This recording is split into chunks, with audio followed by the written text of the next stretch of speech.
Together, let's draw the Lewis structure of NOF, or nitrosyl fluoride. Now, the first thing to note is that the N is going to be in the center of this molecule, even though it's written as N and then O and then F.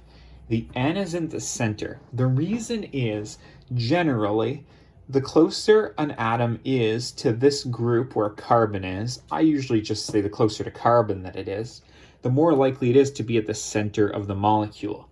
It has to do with bonding capacity. Carbon can make 4 bonds. That's never going to happen on the outside of a molecule. It's often going to happen on the inside.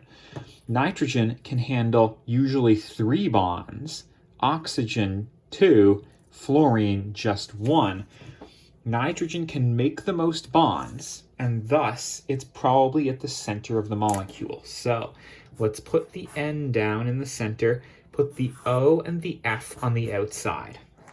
Now, for a Lewis structure, you need to count the number of valence electrons. Nitrogen in group 15 brings 5 valence electrons.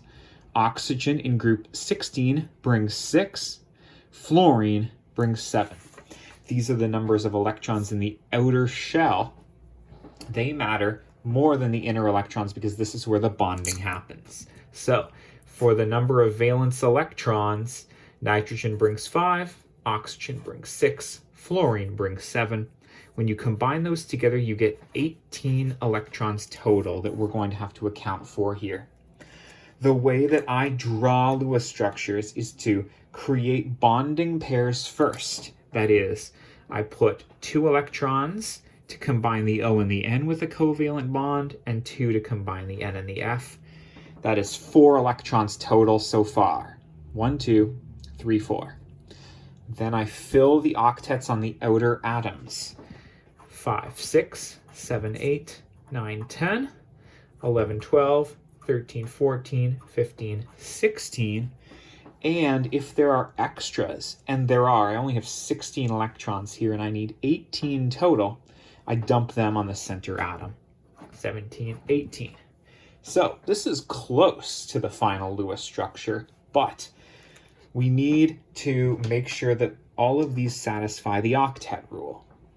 Oxygen has 1, 2, 3, 4, 5, 6, 7, 8 electrons around it. Great. Fluorine, 1, 2, 3, 4, 5, 6, 7, 8. Great. Nitrogen, 1, 2, 3, 4, 5, 6. Where's 7 and 8? It doesn't have it yet. This is violating the octet rule. Your job is to predict which one of O or F is more likely to share an extra electron, or like one of the pairs of electrons it has, and move it into the double bond, or move it into the bond to become a double bond, so that nitrogen can have 8 electrons. You can use formal charge to do that, but the other rule of thumb is the less electronegative atom is more likely to do it.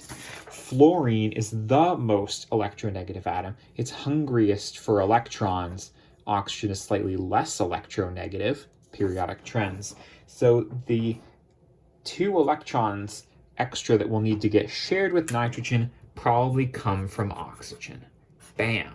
So nitrogen's in the center, double bonded to oxygen, single bonded to fluorine. There's your final Lewis structure. Thanks for being with me. Best of luck.